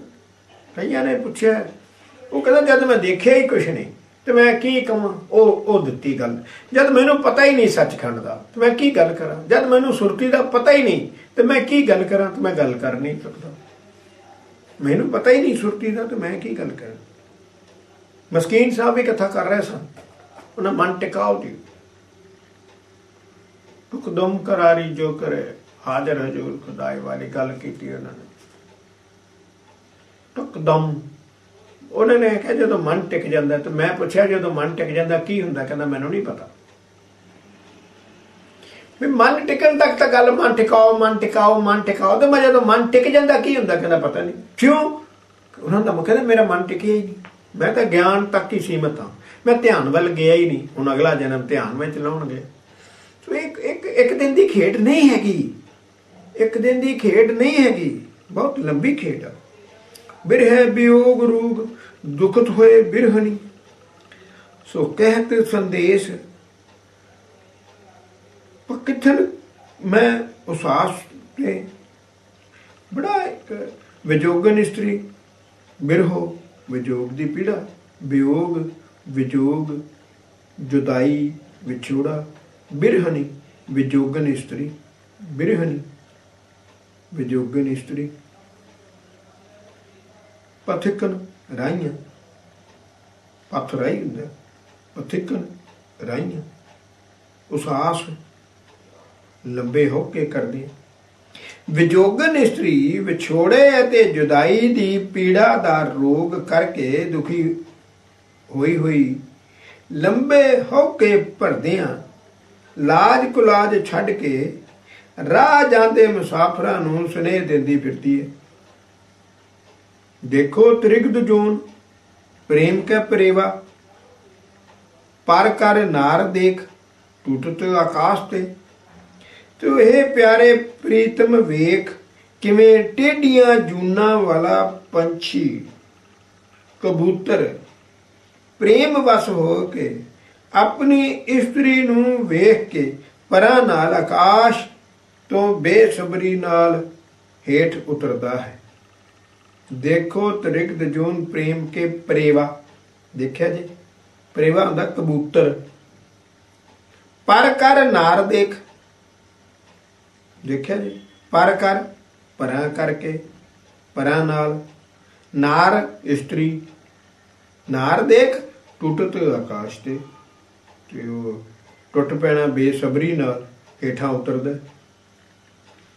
ਸੋ ਤੁਮ ਤੋ ਚਤਰਦਾਸ ਵਿਦਿਆ ਕੇ ਨਿਧਾਨ ਪ੍ਰਿਆ, ਤਿਰਿਆ ਨਾ ਛੁਡਾਵ ਬਿਰਿਆ ਰਿਪ ਤਰਾਸਤੇ। ਤੋ ਤੁਮ ਤੋ ਵਾਹਿਗੁਰੂ, ਪਰ ਇਹ ਪਿਆਰੇ ਪ੍ਰੀਤਮ ਜੀ ਤੁਸੀਂ ਤਾਂ 14 ਵਿਦਿਆ ਦੇ ਭੰਡਾਰ ਹੋ, ਠੀਕ ਹੈ। ਤੁਮ ਤੇ ਚਤੁਰਦਸ ਵਿਦਿਆ ਕੇ ਨਿਧਾਨ ਪ੍ਰਿਆ, ਠੀਕ ਹੈ। ਤਾਂ ਫਿਰ ਤੁਸੀਂ ਆਪਣੀ ਇਸਤਰੀ ਨੂੰ ਵੈਰੀ ਵਿਛੋੜੇ ਦੀ ਪੀੜਾ ਤੋਂ ਕਿਉਂ ਨਹੀਂ ਛੁਡਾਉਂਦੇ? ਤ੍ਰਿਆ ਇਸਤਰੀ, ਤ੍ਰਿਆ ਨਾ ਛੁਡਾਵੋ ਬਿਰਹਾ ਰਿਪ ਤਰਾਸਤੇ। ਫਿਰ ਆਪਣੀ ਇਸਤਰੀ ਨੂੰ ਰਿਪ ਹੁੰਦਾ ਵੈਰੀ, ਵੈਰੀ ਵਿਛੋੜੇ ਦੀ ਪੀੜਾ ਤੋਂ ਕਿਉਂ ਨਹੀਂ ਛੁਡਾਉਂਦੇ? ਮਤਲਬ ਮਿਲਦੇ ਕਿਉਂ ਨਹੀਂ ਜਲਦੀ, ਦਰਸ਼ਨ ਕਿਉਂ ਨਹੀਂ ਦਿੰਦੇ? ਚਰਨ ਬਿਮੁਖ ਦੁਖ ਤਾਰਕਾ ਚਮਤਕਾਰ, ਤਾਰਕਾ ਚਮਤਕਾਰ ਤਾਰਿਆਂ ਦੀ ਚਮਕ। ਹਿਰਤ ਹਿਰਾਏ ਰੱਬ ਦਰਸ ਪ੍ਰਕਾਸ਼ ਤੇ, ਰੱਬ ਹੁੰਦਾ ਸੂਰਜ। ਹਨੇਰੀ ਰਾਤ ਵਿੱਚ ਜਿਵੇਂ ਟਿਮਟਮਾਉਂਦੇ ਤਾਰੇ ਭੈ ਭੀਤ ਕਰ ਰਹੇ ਹੁੰਦੇ ਹਨ, ਇਉਂ ਹੀ ਮੈਂ ਆਪ ਦੇ ਚਰਨ ਤੇ ਬੇਮੁਖ ਹੋਈ ਨੂੰ ਵਿਛੋੜੇ ਦੇ ਦੁਖੀ ਕਰ ਰਹੇ ਹਨ। ਆਪ ਦੇ ਸ਼ੁਭ ਦਰਸ਼ਨਾ ਰੂਪ ਸੂਰਜ ਸਮਾਨ ਪ੍ਰਕਾਸ਼ ਵੇਖਣ ਸਾਰ ਇਹਨਾਂ ਦੁੱਖ ਟਿਮਟਮਾਉਂਦੇ ਤਾਰਿਆਂ ਵਾਂਗ ਲੁਕ ਛਿਪ ਜਾਣਗੇ। ਲੁਕ ਛਿਪ, ਦੇਖਿਆ ਜੀ, ਤੁਹਾਡੇ ਦਰਸ਼ਨ ਹੋ ਜਾਣ, ਵਾਹਿਗੁਰੂ ਤੇਰੇ ਦਰਸ਼ਨ ਹੋ ਜਾਣ, ਸਭ ਠੀਕ ਹੋ ਜਾਣਾ। ਸੋ ਜੋਈ ਪ੍ਰਿय ਭਾਵੇ ਤਾਏ ਦੇਖ ਉਹ ਦਿਖਾਵੇ ਆਪ, ਤੇ ਦ੍ਰਿਸ਼ਟ ਦਰਸ ਮਿਲ ਸੋਭਾ ਦੇ ਸੁਹਾਵੇ। ਸੋਈ ਪ੍ਰਿय ਭਾਵੇ, ਸੋਈ ਪ੍ਰਿय ਭਾਵੇ, ਜੋਈ ਪ੍ਰਿय ਭਾਵੇ ਜੋਈ, ਤਾਹੇ ਦੇਖ ਉਹ ਦਿਖਾਵੇ ਆਪ, ਤੋ ਦ੍ਰਿਸ਼ਟ ਦਰਸ ਮਿਲ ਸੋਭਾ ਦੇ ਸੁਹਾਵੇ। ਜਿਹੜੀ ਜੀਵ ਇਸਤਰੀ ਵਾਹਿਗੁਰੂ ਨੂੰ, ਸਤਿਗੁਰੂ ਨਾਨਕ ਨੂੰ ਚੰਗੀ ਲੱਗਦੀ ਹੈ, ਪਤੀ ਨੂੰ, ਜਿਹੜੀ ਜੀਵ ਇਸਤਰੀ ਵਾਹਿਗੁਰੂ, ਪਤੀ ਵਾਹਿਗੁਰੂ, ਗੁਰੂ ਨਾਨਕ ਵਾਹਿਗੁਰੂ ਨੂੰ, ਪਤੀ ਵਾਹਿਗੁਰੂ ਨੂੰ, ਗੁਰੂ ਨਾਨਕ ਪਤੀ ਨੂੰ ਭਾਉਂਦੀ ਹੈ, ਉਸ ਨੂੰ ਪਿਆਰਾ ਪ੍ਰੀਤਮ ਕਿਰਪਾ ਦ੍ਰਿਸ਼ਟੀ ਨਾਲ ਵੇਖਦਾ ਹੈ ਤੇ ਉਸ ਨੂੰ ਦਰਸ਼ਨ ਦਿਖਾਉਂਦਾ ਹੈ। ਸੋ ਕਿਰਪਾ ਦ੍ਰਿਸ਼ਟੀ ਕਰਕੇ ਦਰਸ਼ਨ ਦੇ ਮਿਲਣ ਨਾਲ ਪ੍ਰਿਆ ਪ੍ਰੀਤਮ ਉਸ ਨੂੰ ਸੋਭਾ ਦੇ ਕੇ ਸੁਭਾਇਮਾਨ ਕਰ ਦਿੰਦਾ ਹੈ। ਜੋ ਹੀ ਪ੍ਰਿਆ ਭਾਵੇ, ਜਿਹੜੀ ਗੁਰੂ ਨਾਨਕ ਨੂੰ ਚੰਗੀ ਲੱਗਦੀ ਹੈ, ਮੁਖ ਬਚਨ ਸੁਣਾਵੇ ਤਾਏ ਸ਼ਬਦ ਸੁਰਤ ਗੁਰ ਗਿਆਨ ਉਪਜਾਵੇ। ਤੂੰ ਜਿਹੜੀ ਗੁਰੂ ਨਾਨਕ ਨੂੰ ਚੰਗੀ ਲੱਗਦੀ ਹੈ, ਉਸ ਨੂੰ ਮੂੰਹ ਦੇ ਸੁੰਦਰ ਬਚਨ ਗੁਰਬਾਣੀ ਸੁਣਾਉਂਦਾ ਹੈ, ਉਹਨੂੰ ਗੁਰਬਾਣੀ ਨਾਲ ਜੋੜ ਦਿੰਦਾ ਹੈ ਤੇ ਸ਼ਬਦ ਦੀ ਸਮਝ ਆਉਣ ਲੱਗ ਪੈਂਦੀ ਹੈ, ਤੇ ਸ਼ਬਦ ਵਿੱਚ ਉਸ ਦੀ ਸੁਰਤ ਜੋੜ ਕੇ ਸਿਮਰਨ ਵਿੱਚ ਵਾਹਿਗੁਰੂ, ਵਾਹਿਗੁਰੂ ਵਿੱਚ ਉਹਦਾ ਮਨ ਟਿਕਾ ਦਿੰਦਾ, ਸੁਰਤ ਜੋੜ ਦਿੰਦਾ ਤੇ ਉਸਦੇ ਅੰਤਰ ਗੁਰੂ ਦਾ ਉਪਦੇਸ਼ ਪ੍ਰਗਟ ਕਰ ਦਿੰਦਾ ਹੈ। ਦੇਖਿਆ ਜੀ, ਗਿਆਨ ਉਪਜਾਵੇ ਹੀ ਪ੍ਰਕਾਸ਼ ਕਰ ਦਿੰਦਾ। ਜੋ ਹੀ ਪ੍ਰਿय ਭਾਵੇ, ਗੁਰੂ ਨਾਨਕ ਨੂੰ ਚੰਗੀ ਲੱਗਣੀ ਚਾਹੀਦੀ ਹੈ। ਬਸ ਦਸ ਦਿਸ ਪ੍ਰਗਟਾਵੇ ਤਾਂ ਸੋਈ ਬਹੁ ਨਾਇਕ ਕੀ ਨਾਇਕਾ ਕਹਾਵਈ। ਜਿਹੜੀ ਮੇਰੇ ਗੁਰੂ ਨਾਨਕ ਨੂੰ ਚੰਗੀ ਲੱਗਦੀ ਹੈ, ਉਸਦੀ ਦਸਾਂ ਦਿਸ਼ਾ ਵਿੱਚ ਉਜਾਗਰ ਕਰ ਦਿੰਦਾ ਭਾਈ। ਪਿਆਰਾ ਪਤੀ ਉਸ ਨੂੰ ਦਸਾਂ ਦਿਸ਼ਾਂ ਵਿੱਚ ਮੇਰਾ ਗੁਰੂ ਨਾਨਕ ਉਜਾਗਰ ਕਰ ਦਿੰਦਾ ਹੈ। ਫਿਰ ਉਹ ਇਸਤਰੀ ਬਹੁਤੀਆਂ ਇਸਤਰੀਆਂ ਦੇ ਮਾਲਕ ਪ੍ਰੀਤਮ ਦੀ ਨਾਇਕਾ ਕਹੀ ਜਾਂਦੀ ਹੈ। ਉਹ ਸੱਚਖੰਡ ਪਹੁੰਚ ਗਈ, ਨਾਇਕਾ ਕਹੀ ਜਾਂਦੀ, ਸੱਚਖੰਡ ਪਹੁੰਚ ਗਈ। ਜੋ ਹੀ ਪ੍ਰਿਆ ਭਾਵੇ, ਜਿਹੜੀ ਗੁਰੂ ਨਾਨਕ ਨੂੰ ਚੰਗੀ ਲੱਗਦੀ ਹੈ। ਸੇਜਾਸਨ ਸੇਜਾ ਮਿਲਾਵੇ ਤਾਂ ਹੀ ਉਹਦੀ ਸੇਜਾ ਤੇ ਹੀ ਗੁਰੂ ਨਾਨਕ ਆਉਂਦਾ, ਪ੍ਰਕਾਸ਼ ਉਹ ਨਹੀਂ ਹੁੰਦਾ। ਪ੍ਰੇਮ ਰਸ ਬਸ ਕਰ ਆਪਿਓ ਪਿਆਵੀ, ਜਿਹੜੀ ਗੁਰੂ ਨਾਨਕ ਨੂੰ ਚੰਗੀ ਲੱਗਦੀ ਹੈ ਤੋ ਪ੍ਰੀਤਮ ਪਿਆਰਾ ਉਸਦੀ ਹਿਰਦੇ ਰੂਪ ਸੇਜਾ ਤੇ ਆਪਣੇ ਨਾਲ ਮਿਲਾ ਲੈਂਦਾ। ਦੇਖਿਆ ਜੀ, ਉਹਦੀ ਸੇਜਾ ਤੇ ਆਉਂਦਾ, ਉਹਨੂੰ ਪ੍ਰਕਾਸ਼ ਹੋ ਜਾਂਦਾ, ਉਹਨੂੰ ਆਪਣੇ ਨਾਲ ਮਿਲਾ ਲੈਂਦਾ ਤੇ ਉਸਦੇ ਪ੍ਰੇਮ ਰਸ ਦਾ ਜੇ ਵਸ ਹੋ, ਉਸ ਨੂੰ ਨਾਂ ਅੰਮ੍ਰਿਤ ਰਸ, ਅੰਮ੍ਰਿਤ ਰਸ ਪਿਲਾਉਂਦਾ ਹੈ। ਅੰਮ੍ਰਿਤ ਰਸ, ਕਿਆ ਵਧੀਆ ਗੱਲ ਕਹੀ ਹੈ। ਜੋ ਹੀ ਪ੍ਰਿਆ ਭਾਵੇ, ਜਿਹੜੀ ਗੁਰੂ ਨਾਨਕ ਨੂੰ ਚੰਗੀ ਲੱਗਦੀ ਹੈ। ਤਾਂ ਸੁੰਦਰਤਾ ਕੇ ਸੁਹਾਵੇ, ਸੋਈ ਸੁੰਦਰੀ ਕਹਾਵੇ, ਛਬ ਕੇ ਛਬੀਲੀ ਹੈ।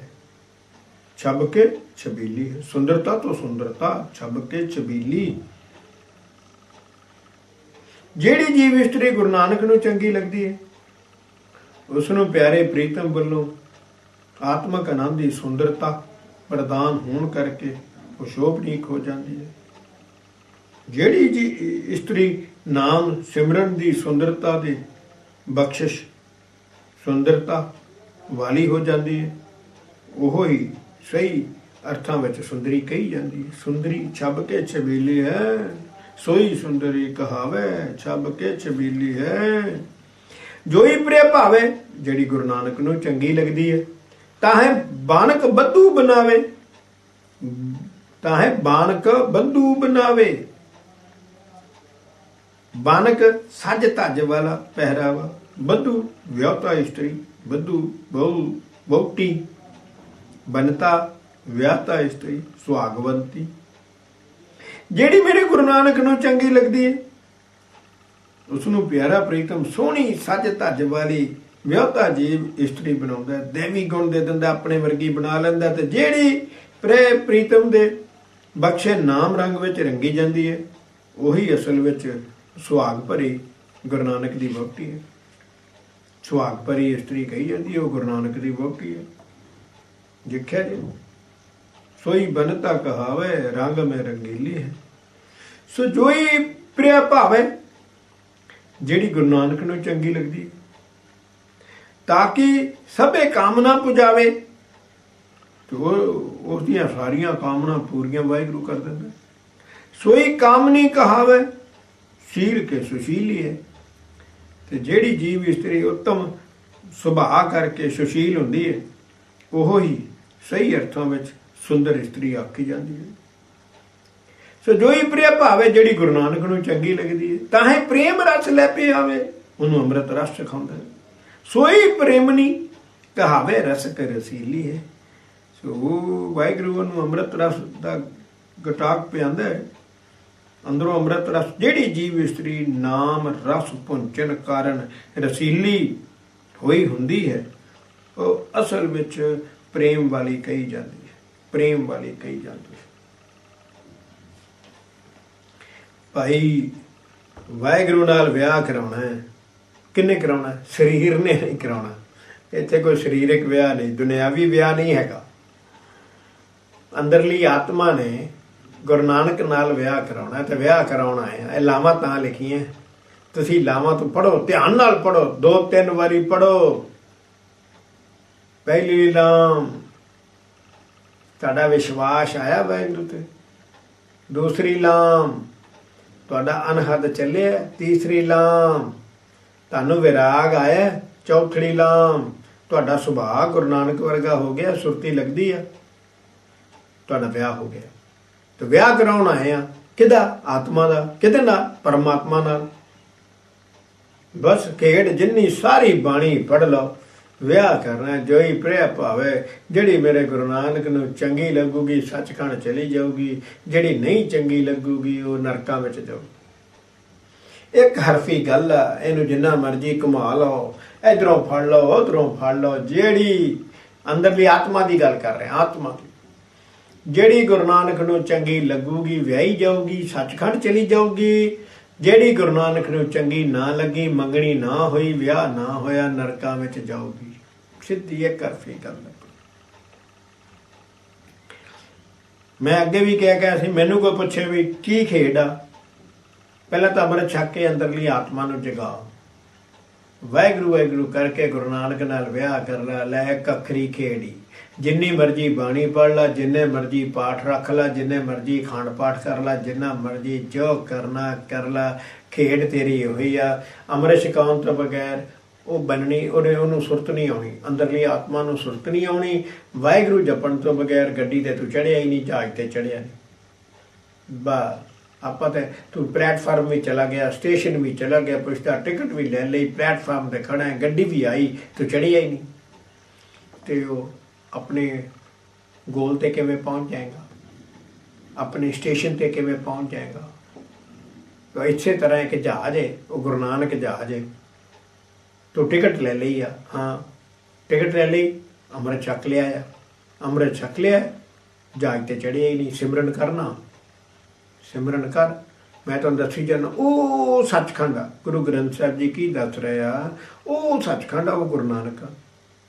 ਤੇ ਤੈਨੂੰ ਦੱਸਤਾ ਉਹ ਸੱਚਖੰਡ, ਲਾਈਟ ਵੀ ਕਰਤੀ, ਪ੍ਰਕਾਸ਼ ਗੁਰਬਾਣੀ ਇਸ ਜੱਗ ਮੈਂ ਚਾਨਣ, ਸਭ ਕੁਛ ਕਰਤਾ। ਹਾਂ ਕਰਤਾ, ਤੂੰ ਤੁਰਿਆ ਹੀ ਨਹੀਂ, ਗਿਆ ਹੀ ਨਹੀਂ, ਦੇਖੀ ਜਾਂਦਾ ਉਹ ਸੱਚਖੰਡ ਆ, ਉਹ ਸੱਚਖੰਡ ਆ। ਤੁਰਨ ਨੂੰ ਸਿਮਰਨ ਕਹੀਦਾ। ਆਪਣੀ ਤੇ ਕਰਫੀ ਲਾਈਨ ਆ ਭਾਈਓ, 40 ਸਾਲ ਦਾ ਤੱਤਾ ਅੰਮ੍ਰਿਤ ਛਕ ਕੇ ਵਾਹਿਗੁਰੂ ਵਾਹਿਗੁਰੂ ਜਪੋ, ਬਸ ਗੁਰੂ ਨਾਨਕ ਦੇ ਪਿਆਰੇ ਹੋ ਜਾਓ। ਗੁਰੂ ਨਾਨਕ ਤੁਹਾਨੂੰ ਵਿਆਹ ਕੇ ਸੱਚਖੰਡ ਲੈ ਜਾਏਗਾ, ਨਹੀਂ ਤੇ ਜੀਵਨ ਅਜਾਈ ਜਾਏਗਾ, ਨਹੀਂ ਤੇ ਜੀਵਨ ਅਜਾਈ ਜਾਏਗਾ। ਜੇ ਜ਼ੋਰ ਲਾ ਲਈ ਤੂੰ ਮੈਨੂੰ ਵਾਹਿਗੁਰੂ ਸਿਮਰਨ ਤੋਂ ਬਗੈਰ ਸੱਚਖੰਡ ਪਹੁੰਚ ਕੇ ਦਿਖਾ ਦੇ। ਬਿਰਹਿ ਬਿਰੋਗ ਰੋਗ ਸੇਤ ਰੂਪ ਹੋਏ ਕਿਰਤਾਸ, ਟੂਕ ਟੂਕ ਭਏ ਪਾਤੀ ਲਿਖੀਏ ਵਿਦੇਸ਼ ਤੇ। ਪ੍ਰੀਤਮ ਲਿਖਿਆ ਗੁਰੂ ਨਾਨਕ ਤੋਂ ਵਿਛੜੀ ਹੋਈ। ਹੁਣ ਉੱਥੇ ਲਿਖਿਆ ਜੋਈ ਪ੍ਰਿਯ ਭਾਵੇ, ਤੇ ਜਿਹੜੀ ਵਿਛੜ ਗਈ ਮੇਰੇ ਵਰਗੀ। ਗੁਰੂ ਨਾਨਕ ਤੋਂ ਵਿਛੜੀ ਹੋਈ ਗੁਰਸਿੱਖ ਜੀਵ ਇਸਤਰੀ, ਪ੍ਰੀਤਮ ਵੱਲ ਪਰਦੇਸ ਤੋਂ ਪੱਤਰਕਾਰ ਲਿਖਦੀ, ਪਰਦੇਸ ਤੋਂ ਪੱਤਰਕਾਰ ਲਿਖਦੀ ਕਿ ਬਿਰਹੋਂ ਵਿਜੋਗ ਦੇ ਰੋਗ ਕਾਰਨ ਚਿਹਰੇ ਦਾ ਰੰਗ ਕਾਗਜ਼ ਵਰਗਾ ਚਿੱਟਾ ਫਿੱਕਾ ਹੋ ਗਿਆ ਅਤੇ ਸਰੀਰ ਦੇ ਅੰਗ ਟੁੱਟੇ ਟੁੱਟੇ ਹੋ ਗਏ ਹਨ। ਟੁੱਟ ਟੁੱਟ ਭਏ ਪਾਤੀ ਲਿਖੀ ਹੈ ਵਿਦੇਸ਼ ਤੇ। ਲਿਖ ਰਹੀ ਹੈ ਆਪਣੇ ਪਤੀ ਨੂੰ, ਵਿਛੜੀ ਹੋਈ ਹੈ, ਵਿਦੇਸ਼ ਨੂੰ ਲਿਖ ਰਹੀ ਹੈ। ਬਿਰਹਿ ਅਗਨ ਕੇ ਸੁਮਾਨੀ ਮਾਸ ਕ੍ਰਿਸ਼ਨ ਹੋਏ, ਬਿਰਹਨੀ ਭੇਖ ਲੇਖ ਬਿਸਮ ਸੰਦੇਸ਼ ਹੈ। ਸੋ ਵਿਜੋਗਣ ਗੁਰੂ ਨਾਨਕ ਤੋਂ ਵਿਛੜੀ, ਵਿਛੋੜੇ ਦੀ ਦਸ਼ਾ ਅਤੇ ਦੁਖਦਾਈ ਦੁੱਖ ਦਾ ਸੁਨੇਹਾ ਲਿਖਦੀ ਹੈ ਕਿ ਵਿਛੋੜੇ ਦੀ ਅਗਨੀ ਨਾਲ ਤੇਰੀ ਪਤਨੀ ਦੀ ਚਮੜੀ ਦਾ ਰੰਗ ਕਾਲਾ ਹੋ ਗਿਆ। ਦੇਖਿਆ ਜੀ, ਬਿਰਹਿ ਅਗਨੀ ਸੇ ਸੁਆਨੀ ਮਾਸ ਕ੍ਰਿਸ਼ਨ ਹੋਏ।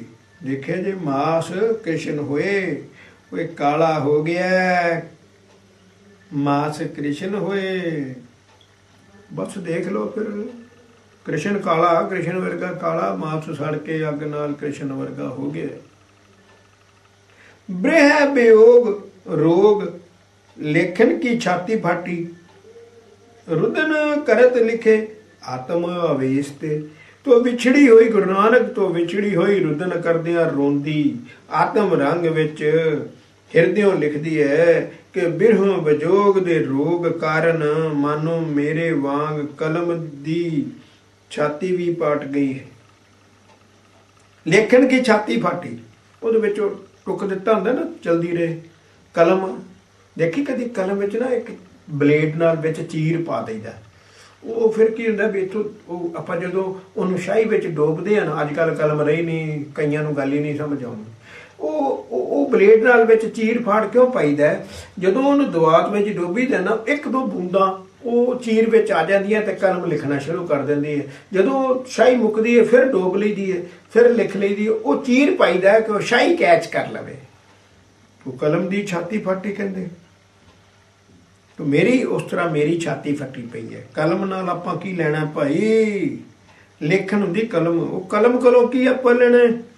छाती तो मेरी फटी पई है कि तेरे गुरु नानक तो विछड़ गई हैं।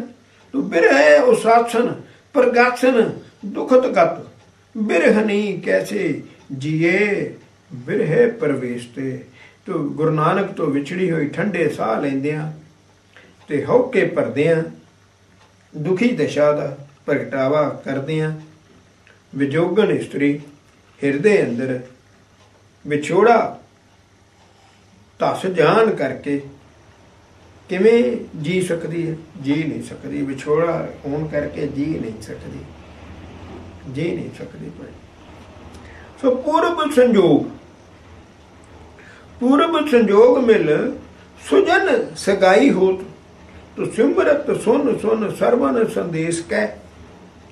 तो पूर्वले संजोग करके भरे पुरुषां दे मिलिया कन्या दी मंगनी हुंदी है। भाव जग्यासु इस्त्री दी सत्संगियां दे मिलन नाल सतगुरु नाल संबंध जुड़दा है, अमृत छकदी है, मंगनी हो गई ना। पूर्व संजोग मिल सुजन सगाई हो, सगाई हो गई, ये अमृत छक लिया, सगाई हो गई, मंगनी हो गई। अमृत छकन नाल हुण विआह होना चाहिए भाई। बंदे 99% ਤਾਂ ਮੰਗਣੀ ਕਰਾ ਕੇ ਬਹਿ ਜਾਂਦੇ ਆ, ਵਿਆਹ ਦੀ ਗੱਲ ਹੀ ਨਹੀਂ ਸੋਚਦੇ, ਵਿਆਹ ਦਾ ਪਤਾ ਹੀ ਨਹੀਂ ਕਿਸੇ ਨੂੰ। तो सिमरत सुन सुन सरवन संदेश कर। तो फिर हुण मंगनी तो हो गई, मंगनी हो गई भाई। तो जग्यासु इस्त्री दी सत्संगियां दे मिलन नाल सतगुरु नाल संबंध जुड़ गया, मंगनी हो गई।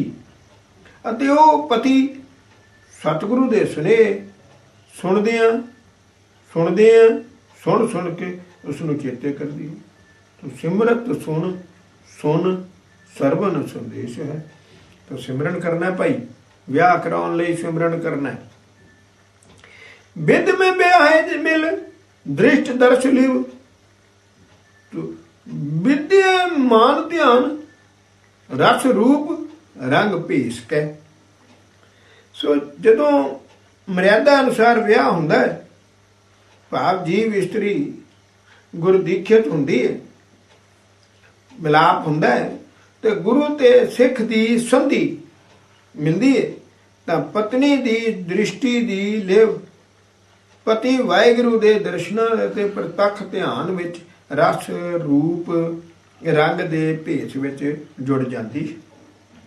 वो तो फिर सब विआह तो बात हो ही जाना है। तो रैन सैन समय सरत शब्द विवेक टेक, आत्म ज्ञान परमात्म प्रवेश कै। रात नूं लोकां दे सौण समय जग्यासु गुरसिख इस्त्री शब्द सुरत दे ज्ञान दी टेक धारण करदी है। लोकी सौ जांदे हैं, वो वाहिगुरू सिमरन विच सुरती ला लैंदी है ते अंतर ज्ञान अंदर जुड़ जाती है। नाम अभ्यास दे आनंद नूं प्राप्त करके वाहिगुरू दे चरण विच जा जुड़दी है, सचखंड पहुंच जाती है। सचखंड पहुंच विआही गई ना, हुण वो विआही गई। एक गल बड़ी, विआही गई आ, विआही गई है तो उन्हें सचखंड ही जाना। वह घर असली घर ही वह आ, बिल्कुल वह असली घर। रैन सैन समय रात दे सौण समय, रैन सैन समय। सो ज्ञान ध्यान सिमरन देखा जे, ज्ञान ध्यान सिमरन उलांघे कत्तर होए, प्रेम रस बस होत विषम वेश है। भाई इहो इहो नाम सिमरन करदियां जीव इस्त्री कई तरह के ज्ञान ध्यान टप के प्रिया प्रीतम नाल एक मिक हुंदी है अते प्रेम रस दे वस विच आश्चर्य अवस्था विच लिवलीन हो जांदी, सचखंड पहुंच के। लीन कित्थे होना? इत्थे आत्मा निकलूगी ते परमात्मा विच लीन होगी।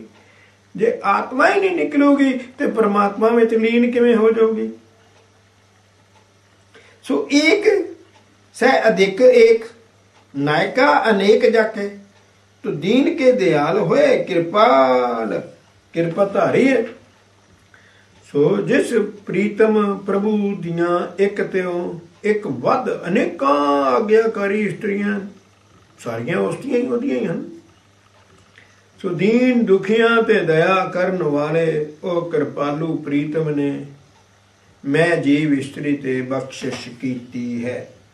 ਕਿਰਪਾ ਧਾਰੀ ਤੋ ਸਜਨੀ ਰਜਨੀ ਸੱਸ प्रेम रस अवसर में सो अबले अधीन गत बेनती उचारी है।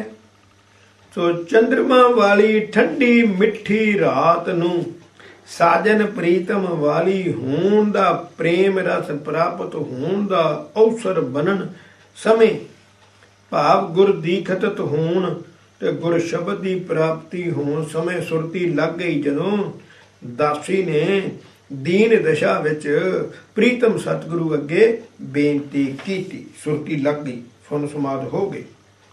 जोई जोई आज्ञा होए सोई सोई मान जान हाथ जोड़े अग्रभाग होए आज्ञाकारी है। हे मेरे प्रीतम मेरे वाहेगुरु जो जो आप वल्लों आज्ञा होएगी हुक्म होएगा ओ मैं दृढ़ करके मन्नांगी ਅਤੇ ਹੱਥ ਜੋੜ ਕੇ ਆਪ ਦੇ ਅੱਗੇ ਆਗਿਆਕਾਰੀ ਸੇਵਕਾ ਹੋ ਕੇ ਵਿਚਰਾਂਗੀ। ਤੂੰ ਭਾਵਨੀ ਭਗਤ ਪਾਏ ਚਾਹੇ ਕੇ ਚਾਹੀਲੇ ਭਜੋ ਤੋ ਸਫਲ ਜਨਮ ਧਨ ਆਜ ਮੇਰੀ ਬਾਰੀ ਹੈ। ਸਫਲ ਜਨਮ ਧਨ ਆਜ ਮੇਰੀ ਬਾਰੀ ਹੈ। ਭਗਤੀ ਭਾਵਨਾ ਦੀ ਉਮੰਗ ਨਾਲ ਅਤੇ ਚਾਓ ਉਮਾਓ ਵਿੱਚ ਉਤਸ਼ਾਹਤ ਹੋ ਕੇ ਆਪ ਦੀ ਸੇਵਾ ਕਰਾਂਗੀ। ਅੱਜ ਮੇਰਾ ਇਹ ਮਨੁੱਖਾ ਜਨਮ ਸਫਲ ਹੈ ਕਿਉਂ ਕਿ ਮੈਨੂੰ ਪ੍ਰੀਤਮ ਦੇ ਮਿਲਣ ਦੀ ਵਾਰੀ ਪ੍ਰਾਪਤ ਹੋ ਗਈ। ਸੱਚਖੰਡ ਪਹੁੰਚ ਗਈਆਂ ਤੋ ਮਨੁੱਖਾ ਜਨਮ ਸਫਲ ਹੋ ਗਿਆ ਹੈ। ਵਾਹਿਗੁਰੂ ਨੂੰ ਮਿਲਣ ਦੀ ਜਿਵੇਂ ਉਹ ਪਤੀ ਨਾਲ ਸੌਣਾ ਅੱਜ ਮੇਰੀ ਵਾਰੀ ਹੈ। ਇੱਕ ਦੇਵੋ ਰਾਤ ਮੁਰਾਰੀ ਵਾਹਿਗੁਰੂ ਮੈਨੂੰ ਵੀ ਇੱਕ ਰਾਤ ਦੇ ਕਿਹਨੂੰ ਆਤਮਾ ਨੂੰ ਪਰਮਾਤਮਾ ਵਿੱਚ ਮਿਲਣ ਦਾ ਇੱਕ ਟਾਈਮ ਤੇ ਮਤਲਬ ਆਪਣੇ ਐਗਜ਼ਾਮਪਲ ਦਿੱਤੀ ਨਾ ਜਨਾਨੀ ਰਾਤ ਨੂੰ ਪਤੀ ਕੋਲ ਸੌਂਦੀ ਹੈ ਤੇ ਮਿਲਾਪ ਹੋ ਜਾਂਦਾ ਠੀਕ ਹੈ। ਇਸੇ ਤਰ੍ਹਾਂ ਮੈਨੂੰ ਵੀ ਇੱਕ ਰਾਤ ਦੇ ਇੱਕ ਮੌਕਾ ਦੇ ਕਿਹਨੂੰ ਆਤਮਾ ਨੂੰ ਕਾਹਦੇ ਲਈ ਪਰਮਾਤਮਾ ਵਿੱਚ ਮਿਲਣ ਲਈ ਅੱਜ ਮੇਰੀ ਵਾਰੀ ਹੈ। ਵਾਹਿਗੁਰੂ ਨੇ ਕਿਰਪਾ ਕੀਤੀ ਕਿ ਮੈਨੂੰ ਮਨੁੱਖਾ ਜਨਮ ਵਿੱਚ ਵਾਰੀ ਦੇ ਦਿੱਤੀ ਹੈ। ਬੜੀ ਕਿਰਪਾ ਦੀ ਗੱਲ ਕੀਤੀ ਬਹੁਤ ਕਿਰਪਾ ਦੀ ਗੱਲ ਹੈ। ਆਪਾਂ ਨੂੰ ਨਹੀਂ ਸਮਝ ਆਉਣੀ ਭਾਈ ਆਪਾਂ ਨੂੰ ਨਹੀਂ ਸਮਝ ਆਉਣੀ ਗੱਲ ਆਪਾਂ ਨੂੰ ਆਪ ਨਹੀਂ ਸਕਦੀ। ਸਾਡੀ ਅਕਲੋਂ ਬਾਹਰੀ ਹੈ ਗੱਲ। ਅਸੀਂ ਤਾਂ ਗੱਲਾਂ ਕਰਦੇ ਹੀ ਨਹੀਂ ਮਿਲਾਪ ਦੀ ਗੱਲ ਤੇ ਕਿਸੇ ਪਾਸੇ ਗਾਣੇ ਗਾਈ ਜਾਓ ਔਰ ਰਾਗੀ ਨੂੰ ਬੁਲਾ ਲਓ ਰਾਗੀ ਨੂੰ ਬੁਲਾ ਲਓ ਰਾਗੀ ਨੂੰ ਬੁਲਾ ਲਓ ਕੋਈ ਮਿਲਾਪ ਸਿਮਰਨ ਦੀ ਗੱਲ ਕਰੋ। ਕਲਯੁਗ ਆ ਗਿਆ ਵੈਸੇ ਵੀ ਡਾਢਾ ਕਲਯੁਗ ਆਇਆ ਭਾਈ।